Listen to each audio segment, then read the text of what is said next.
नारायण शुद्ध पुण्य ते एक शरणांगता देव राखे ये रावाखे विघ्नाचे जयामध्ये नारायण शुद्ध पुण्य ते एक तुका म्हणिले नभावे कळी भावी वर्महे जयामध्ये नारायण शुद्ध पुण्य ते एक समचरण सरोजम सांद्रणीला बुधाभम जगन्नीत पाणी मंडन मंडनाना तरुण तुलसीमाला कंदरम कंजनेत्रम सदैवलः संविठ्ठलं चिन्तयामि पांडुरंगा करो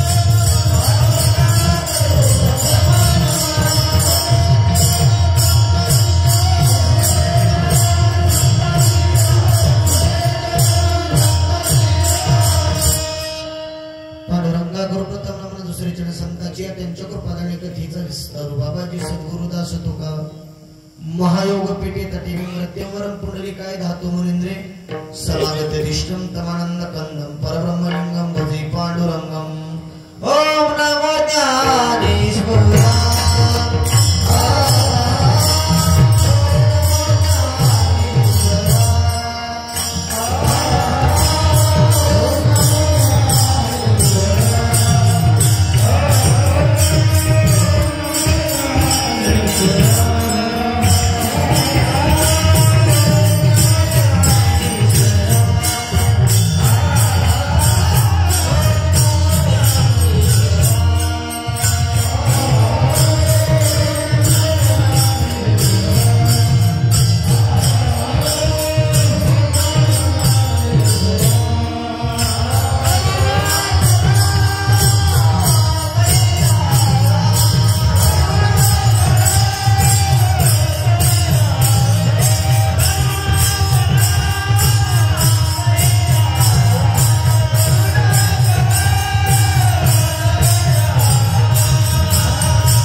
तया माझे दंडवत मस्तक माझा पाया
प्रसंगी कीर्तन रूपी सेवेसाठी निवडलेला अभंग संत श्रेष्ठ महान भगवत भक्त वारकरी संप्रदायातील कळसरूपी गल्ल्या जाणारे वैराग्याचे मूर्तिमंत पुतळे पंचम वेदाची निर्माती देहूची सुप्रसिद्ध साधू संसार गतिरोधक पंढरी पथ साधक बोलोबा कुमार कनकाई माताचे सुपुत्र अधिकार सामान्य नाही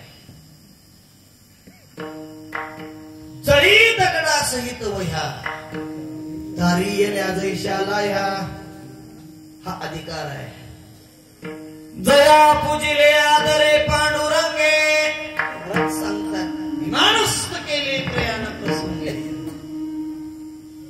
ज्यांची पूजा भगवान परमात्म्यानं करावी एवढा अधिकार संपन्न व्यक्तिमत्व त्या तुकोबरायांचा उपदेशपर प्रकरणातील उत्कृष्ट असा भाग आहे तुकोबराय या अभंगाद्वारे जडजीवाला उपदेश करण्याचा प्रयत्न करताय तुकोबराय म्हणतात बापांनो जीवनामध्ये तुम्ही काय करत आहात याच्यावरती थोडी बारकाईनं लक्ष ठेवा आम्ही काय करतो हे जर आम्हाला आयुष्याला येऊन मनुष्य देहाला येऊन जर कळालं नाही ना तर मनुष्य देह प्राप्त होण्याचा तुमचा काय फायदा आहे लोक म्हटले तुकोबराय आम्ही करावं तर काय सांगा ना तुकोबराय म्हटले तुम्हाला जास्त सांगण्याची गरज नाही पण काही काही भरकटलेल्या जीवाला मात्र सांगण्याची गरज आहे म्हणून तुकोबराय म्हणतात हेची करा काय करा नरका घोरा का जाता तुकोबराय म्हटले नरका घोराला जायचं करू नका घोरा नरक तुमच्या देशाला येत असेल तर मनुष्य देहाची प्राप्ती होऊन तुमचा काय फायदा आहे म्हणजे तुकोबराय घोरा नरक चुकवायचं असेल तर काय केलं पाहिजे तुकोबराय द्रौपदात सांगताय जयामध्ये नारायण शुद्ध पुण्य ते एक शुद्ध पुण्य करा ज्यात भगवान परमात्मा आहे तुकोबराय शुद्ध पुण्य केल्याच्या नंतर आमचा काय फायदा आहे ते सांगा तुकोबराय म्हटले तुम्ही जर शुद्ध पुण्य केला त्या नारायणाला त्या जगाच्या विटेवरच्या मालकाला तुम्ही जर शरण गेला तर तुमचं तो रक्षण करतो आणि तुमच्या जीवाचा नक्कीच उद्धार केल्याशिवाय राहत नाही पण तुकोबराय आम्हाला हे आता कधी कळत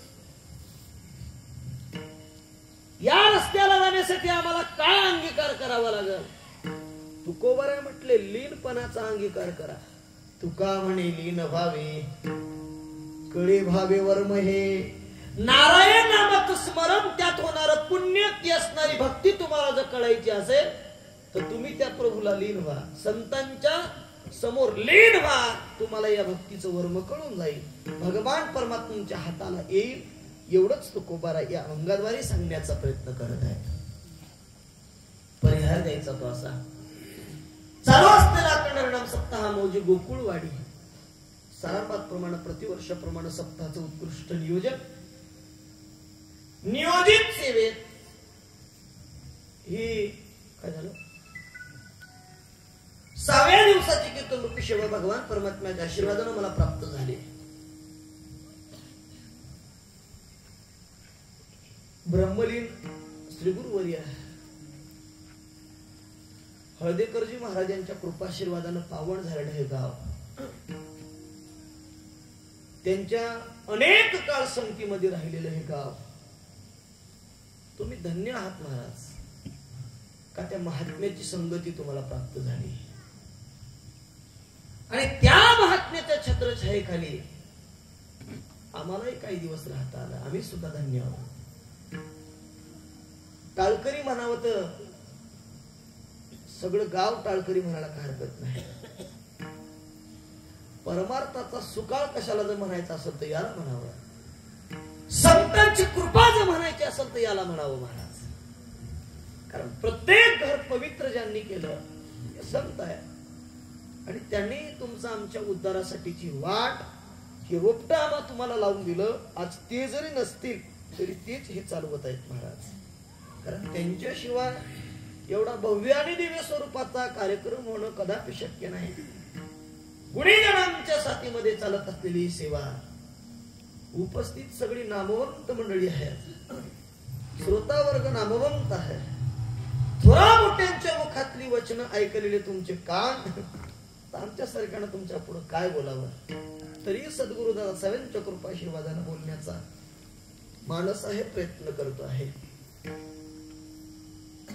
अभंग तरी उपदेशपर आहे. आता सप्ताहातील 6व्या दिवसाची कीर्तन रूपी सेवा ही उपदेशपर प्रकरणातील असावी असा संप्रदायाचा फडाचा दंडक आहे. त्या नियमानं अभंग निवडण्याचा प्रयत्न केला. मात्र माझ्यासारख्याला तुमच्यासारख्यानं उपदेश करा का हो? उपदेश करण्यासाठी अधिकार लागतो, पात्र लागतं, स्वतःची हिंमत लागते, त्यासाठी चिंतन लागतं, त्यासाठी ज्ञान लागतं. आणि सगळ्यात महत्वाची गोष्ट म्हटलं तर आम्ही करावं आणि मग तुम्हाला उपदेश करावं, मग चालतो. आम्हाला पुढे करायचा उपदेश विषय महत्वाचा. नाथ महाराजांकडे एक बाई आली आपले 4-5 वर्षाच्या पोराला घेऊन, आणि ती बाई म्हणते नाथ महाराजांना, महाराज माझं पोरग फार गुळ खाते, गुळ, त्याला थोडं समजावून सांगा. नाथ महाराज म्हटले, बाई तुम्ही 8 दिवसाच्या नंतर माझ्याकडे यायला आला. निघून गेल्या. परत 8 दिवसाच्या नंतर आल्या. नाथ महाराज त्या बाळाला सांगायला लागले, बाळा अरे गुळ खाणं शरीराला धोकादायक आहे, बरं नाही, खाऊ नये. बराचसा उपदेश केला. बाई म्हटली, महाराज हे तर तुम्ही 8 दिवसाखालीही सांगू शकला असता. नाथ महाराज म्हटले, सांगू शकलो असतो, पण 8 दिवसाखाली मीच गुळ खात होतो. त्या लेकराला उपदेश करण्याचा अधिकार माझा तरी होता का? होता. मी 8 दिवसामध्ये गुळ खाणं कमी केलं, कालच्या दिवसात मी गुळ खाणं बंद केलं, मग आज याला सांगितलं खाऊ नको. एवढा अधिकार आहे महाराज. उपदेश का सामान्य नाही. पण तुकोबारांच्या दृष्टीने विचार करायला गेला तर तुकोबारे म्हणतात, तुम्ही कुणाचाही उपदेश ऐका, कुणाचाही ऐका, पात्र पाहून उपदेश ऐकू नका, देश पाहून उपदेश ऐकू नका, काळ पाहून उपदेश ऐकू नका, आणि प्रतिमा पाहून उपदेश ऐकू नका. समोरचा सांगणारा उपदेश कुठल्याही काळात सांगत असेल, कुठल्याही वेळेत सांगत असेल, कुणीही जरी सांगत असेल तरी फायद्याचा आणि उद्धाराचा जर उपदेश असेल तर तो ऐकायला काहीच हरकत नाही. एखाद्या वेड्या माणसानं सांगितलं रात्री 2 वाजता, बाबा उठा, धरणीकंप व्हायला लागलाय, भूकंप आलाय. आता 2 वाजता त्या ज्याला सांगितलं त्यानं म्हणावं का हे येडं होय, त्याचा ऐकून काय फायदा आहे, पडार दिसतंय महाराज कंप चालू आहे, तो त्यानं उठवला, हिताचा उपदेश सांगितला, ऐकायला काय हरकत आहे? हिताचा असेल तर ऐका. तुकोबारायचा अभंग आहे. तुकोबाराय सांगतात कुणाचा उपदेश ऐकायचा? उपदेश तो भलत्या हाती झाला चित्ती धरावा, पाहू नये पात्रावळी कवटी सार नारळी. पात्र पाहून उपदेश ऐकायचा नाही. उपदेश कुणाचा ऐकायचा? महाराज सांगतात, नारळ जरी वरून दिसायला बुरकंड असतील, नारळ कसा आहे? दिसायला वरतून बुरकंड, आतमध्ये बुरकंड बाजूला गेली तर टणक कवटी आहे. मात्र त्या कवटीलाही बाजूला जर भेदून पलीकडे गेलं तर महाराज सांगतात सार हे खोबरं आहे. आता कवटीचा आणि बुरकंडाचा जर विचार केला तर नारळाच्या आतमधलं खोबरं आम्हाला खायला मिळेल का? महाराज म्हटले नाही, ते खोबरंच खायचं असेल तर कवटीचा आणि बुरकंडाचा विचार करायचा नाही. आम्हाला काय देणं घेणं नाही. उपदेश कोण करतो हे पात्र पाहायचं नाही. किती वयाचा करतो हेही पात्र पाहायचं नाही. कोण करतो हेही पाहायचं नाही. फक्त आमच्या हिताचा जो उपदेश असेल तर तो सर्वसामान्य जगानं सहज रीतीनं ऐकलेला बरा. महाराज पण जगतामध्ये उपदेश कुणी कुणी केला हो हे पहा. ज्या ज्या व्यक्तीला आमच्या विषयीची तळमळ आहे तो व्यक्ती आम्हाला उपदेश करण्याचा प्रयत्न करतोय. माझा तुमचा परिचय नसेल आणि तुम्ही मला मुखेडच्या बाजारात भेटला आणि मुखेडच्या बाजारात भेटून एखादी वस्तू खरेदी करत असाल आणि ती वस्तू खराब आहे हे मला माहित आहे, मग मी तुम्हाला त्या ठिकाणी उपदेश करावा का हो? ओ बाबा, ती वस्तू खराब आहे, तुम्ही घेऊ नका. जमत नाही महाराज. तिथं जर मी उपदेश केला तर तो म्हणे लई शहाणा आहे, जा, मला काय तेवढं कळलं का, मला काय व्यवहाराचं ज्ञान नाहीये का? सहज रीतीने म्हणेल महाराज. कुठेही उपदेश करायचा नाही, तो सुद्धा करणाऱ्याला करायचा. कुणाच्या समोरही उपदेश केल्या जात नाही, करू नये. शास्त्र सांगतं उपदेश करायचाय ना, तर समोरचा व्यक्ती आपलं ऐकत असेल तर उपदेश करण्याच्या भानगडीत पडायचं. पण महाराज या ठिकाणी जगतामध्ये न ऐकणाऱ्या लोकांना उपदेश केला, त्यांना संत म्हणावं. प्रत्येक ठिकाणी उपदेशाची भाषा जीवातून, अंतकरणातून, बिंबीच्या देठातून संत महात्म्याने आमच्या पुढे व्यतीत वर्णन करून सांगितलेली ती भाषा आहे. संत महात्मे सामान्य आहेत करू नाही महाराज. संत महात्म्यांना जगताचं हित व्हावं हे वाटलं म्हणून संत महात्म्यांनी वेळोवेळी उपदेश केला. येतो हिताचा कळवळा. संत महात्म्यांना हिताचा कळवळा आला. जग बुडत आहे, बुडते हे जण नदी खवे डोळा.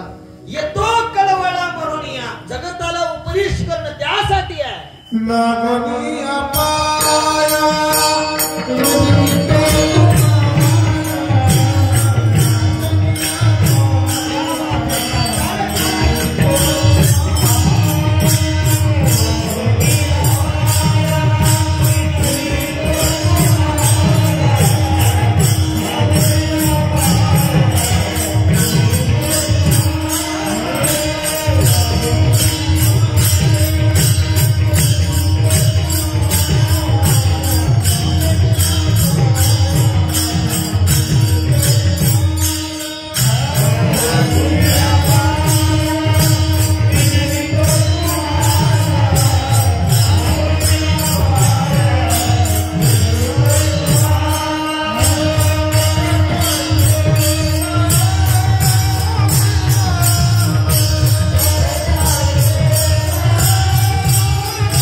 लागोनी या पाया विळवितो तुम्हाला करे तारी बोला मुखीना. पाया पडून सांगितलं. कुठं कुठं तुकोबारांनी शिव्या दिल्या मला. कारण संतांचा उपदेश पाया पडून आहे, सहज गतीनं सांगून आहे आणि कुठं कुठं शिव्या देऊन आहे. काय अधिकार आहे महाराज संतांचा. किती सांगू तरी नाही कती भटकीचे. काय भाषा आहे ही भाषा कोणाची आहे. पुढे शिंदळीचे रडतील. महाराज या भाषेत काय सामान्य वजन आहे का. बर एवढ्या शिव्या आमच्या सारख्या द्याव्या. गाडी तर बाहेर निघल का आमची. निघल का. पण तो अधिकार आहे. अधिकार मानिनं तुकोबारांनी शिव्या दिल्या. पाया पडू नाही सांगितलं. तुमच्या पाया पडतो बाप्पानं हे करा. कारण का जीवनामध्ये मनुष्य देहाला प्राप्त झाल्याच्या नंतर काय करावं हे सगळ्यात महत्वाचं आहे. कर्ण नावाचा विषय या अभंगात महत्वाचा आहे. काय करतो महाराज आम्ही. करत नाही अशी एकही वस्तू आम्ही पृथ्वी तलावरती ठेवत नाही, ती माणसाच्या जन्माला आल्याच्या नंतर. लोक काय म्हणते, अरे सगळं करून बघा, माणसाचा जन्म का पुन्हा मिळणार आहे का? या जन्मात करायला मिळते र, गळ्यात माळी घालून काय फायदा नाही म्हणते तो लोक आम्हाला. अरे तुमचं वय काय, तुम्ही करलेल्या काय, थोडी तरी आकली आहेत का रे? लाजा वाटूच्या धोत्र घालून फिरलेल्या म्हणते लोक आम्हाला.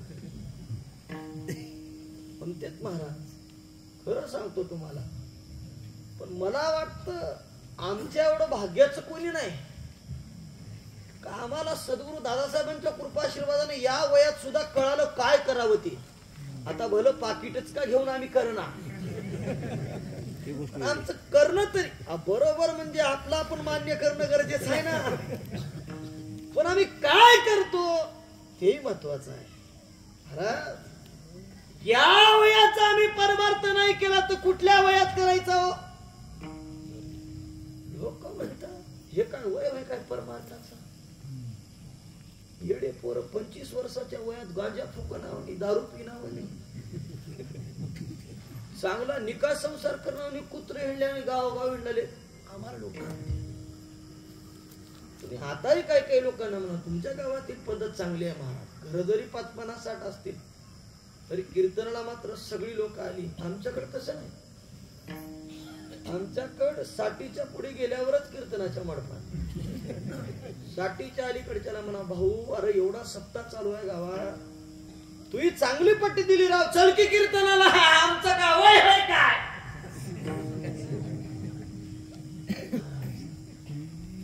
वयात परमार्थ करायचा का वय गेल्याच्या नंतर बुवा? अहो वय गेल्याच्या नंतर परमार्थ घडणार तरी आहे का? आता तुम्हाला कीर्तनात मांडी घालून जर 3 तास बस म्हटलं तर शक्य आहे का? अवघड जातं का नाही? आणि या पोराला बस म्हटलं ते बसल का नाही?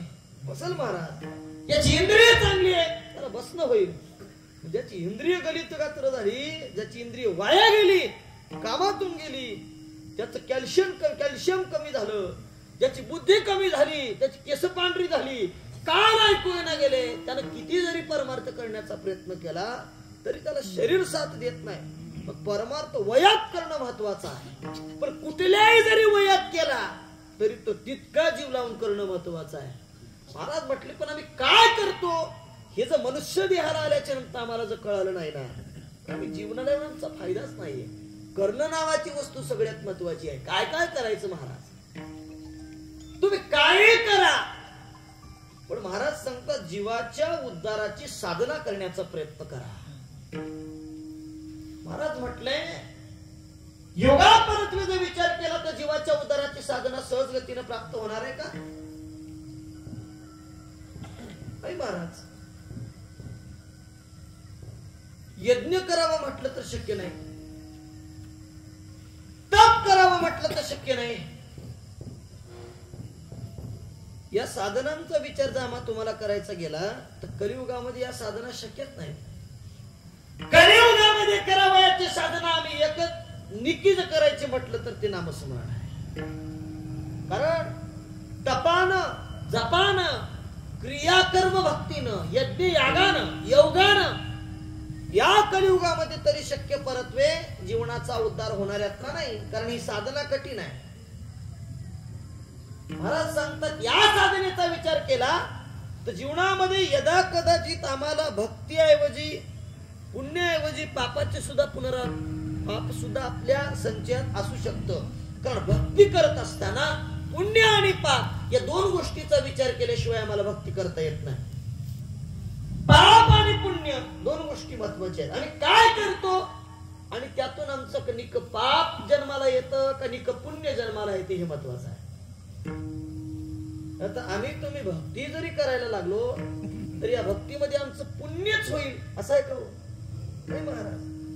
पुण्य होता होता कधी कधी या भक्तीमध्ये पाप सुद्धा होऊ शकतं. त्याच्यामुळे आम्ही काय करतो हे महत्वाचं आहे.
जीवनामध्ये आम्ही किती जरी पुण्य करायला गेलं तर ते पुण्य सहजगतीने होणार आहे का?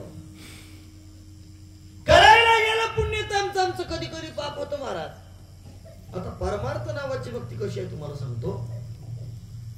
कीर्तन नावाची भक्ती म्हणजे आमचं पुण्य चालू आहे. काय चालू आहे? पुण्य चालू आहे. पण या कीर्तन नावाच्या भक्तीमध्येच पाप होऊ शकतं. कारण पुण्य आणि पापाचा विस्तार सामा तुम्हाला करायला गेला तर भक्ती मार्गामध्ये आम्हाला करायचंय पुण्य पण होतं कधी कधी पाप. पाप होऊ द्यायचं नाही आणि करायचं पुण्य. मग करायचं पुण्य प्राप्त करायचं पुण्य तर याच्यासाठी काय केलं पाहिजे हे सुद्धा महत्वाचं आहे. कारण आम्ही तुम्ही करतो तो संसार पण उद्धारण्यासाठी जीवाचा उद्धार करण्यासाठी आम्हाला करावयाचा तो परमार्थ आहे. करीत नाही महाराज आम्ही जीवनामध्ये आम्ही या जीवाला प्राप्ती होण्यासाठी अनेक साधनांचा विचार जरी केला तरी आम्ही तिथपर्यंत जाऊ शकत नाही. कारण आम्ही जीवनामध्ये सुखाच्या प्राप्तीसाठी काय काय साधना केली नाही.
सापडली वेळ जेने संत सज्जन भेटले कृपाळ तिने फेडियला बुद्धीचा वो मळ दृष्टी दाखविला यशोदेचा बाळव. काय केलं नाही आवो सुखासाठी दिवस रात्र प्रयत्न केला पण ज्यात आहे ते कळालं नाही. कळालं नाही महाराज. आम्ही तुम्ही प्रत्येक वेळ कार्य करतोय ती सुखाची प्राप्ती व्हावी म्हणून. या मंडपात बसलेल्या कुणालाही वाटत नाही मला दुःख व्हावं. पुणे 12वीच्या पोराला मी नापास व्हावं असं वाटतं का? वाटत नाही महाराज.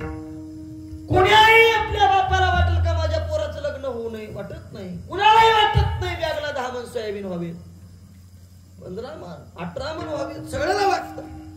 अहो प्रत्येकाला सुखाची प्राप्ती व्हावी असं वाटतं होत नाही महाराज. पण आम्ही तुम्ही सुखाची प्राप्ती शोधण्याकरिता अनेक वेळ तळमळ करतो. पण महाराज म्हणतात ज्यात सुखाची प्राप्ती आहे याचा विचार कधीच आम्ही केला नाही. आणि महाराज आम्हा तुम्हाला जर सुखाची प्राप्ती व्हावी वाटत असेल तर परमार्थ नावाचं निक साधन जी सुखाची प्राप्ती करून देणार आहे. संतांचा समागम जी सुखाची प्राप्ती करून देणार आहे. देवाचं नाव जी सुखाची प्राप्ती करून देणार आहे. पण आम्हाला तुम्हाला खऱ्या सुखाचा जर विचार करायला गेला तर आम्हाला तुम्हाला परमार्थ इतकं दुसरं खऱ्या सुखाची प्राप्ती करून देणारं साधन नाही. संसारात विचार जरी केला आम्ही सुखाच्या प्राप्तीचा तरी आम्हाला होऊ शकत नाही. महाराज एक क्षणभर तरी सुखाची प्राप्ती संसारामध्ये प्राप्त होत नाही. जवळजवळ 70-80 प्रमाणे इथं बसलेली माणसं संसाराच्या बाबतीत दुःखाची देते. किती दुःख आहे. क्षणाचा जरी विचार केला तरी प्रपंचामध्ये दुःखाची प्राप्ती आहे. पण वाटतं सुखरूप महाराज, वाटत नाही. सुखरूप वाटतो, भासतो. हरणाला वाटत पाणी आहे, हरण पाठीमाग पिळत. खोटी याचे पिशे उर फोडी, त्याचं ऊर फुटून जातं पण त्याला प्राप्त होत नाही. मृगजळाचा आहे ते. तसा संसार सुद्धा मिथ्याचा आहे महाराज. मिथ्या संसारामध्ये सुखाची अपेक्षा शहाण्यानं तरी करायचीच नाही. पण आम्ही तुम्ही त्याच्या पाठीमागे गेल्या तेव्हा राहत नाही महाराज. पण आम्ही तुम्ही सुखाच्या प्राप्तीचा विचार जर करायचा गेला तर जीवनामध्ये काय करावे हे महत्वाचं आहे. आम्ही तुम्ही काय करतो आणि सुखाच्या प्राप्तीसाठी संतांनी काय केलं हे डोळ्याच्या समोर ठेवलं ना, मग उद्धार झाल्याशिवाय राहणार नाही. आम्ही तुम्ही करतोय तो संसार आणि तुकोबाऱ्यासारख्या महात्म्याने केला तो परमार्थ. त्यांना सुखाची प्राप्ती झाली, आम्हाला होऊ शकेल का नाही? होणार आहे महाराज, आम्हाला सुद्धा होणार आहे. पण तुकोबाऱ्यासारख्या महात्म्याने त्या सुखासाठी या असणाऱ्या मिथ्या संसाराला लाथ मारली.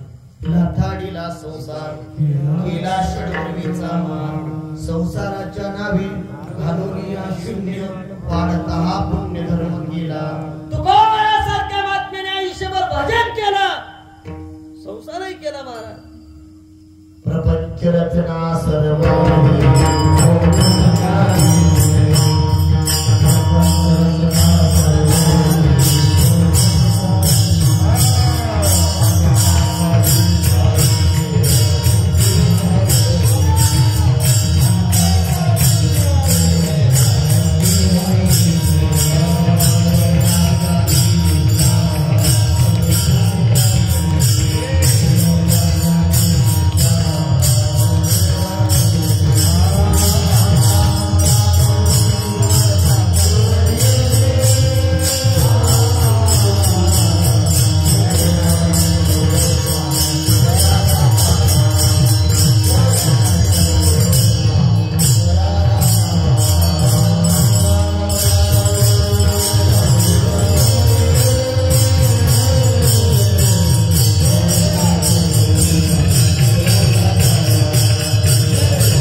तुकोबाऱ्यासारखा संसार आतापर्यंत तरी करणारा माणूस भेटला नाही. साधा संसार होता का तुकोबाऱ्यांचा? त्या काळातील 65 लाख रुपयाची जहागिरी तुकोबाऱ्यांची. तेवढ्या जहागिरीला लाथ मारली कशासाठी? फक्त सुखाची प्राप्ती व्हावी यासाठी. काय झालं? रेंजच्या बाहेर काय मंडपाच्या बाहेर आहे नाही, आपल्या टावरच्या मधलंच होय. आजच्या दिवस गेले बाहेर. टावरच्या बाहेर म्हणजे ते चौकाच्या खांद्यावर नेल्यावर होय, मधलंच होय ते. ते आजच्या दिवस गेले, ते का लई टाइम राहिना, त्याचा पावर उतरला ते खाली येते. हा, ते लई टाइम राहत ते आमच्याकडे आव. हा, टिकणारी नशा म्हणजे आमची होय बाबा. टिकणारी नशा म्हणजे उतरते का? हे भूतच उतरायचं नाही मला. आम्हाला असल्या दांडग्या भूतान झडपिले. आमचं भूत गुन्हानं उतरणार.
दिलं आता आमच्या अंगातलं गुणानं जायचं. हे घंटाभरात जाते, घंटाभरला मी कुठं हाव म्हणते. चला ज्या सुखाच्या प्राप्तीसाठी आपला विषय चालू आहे.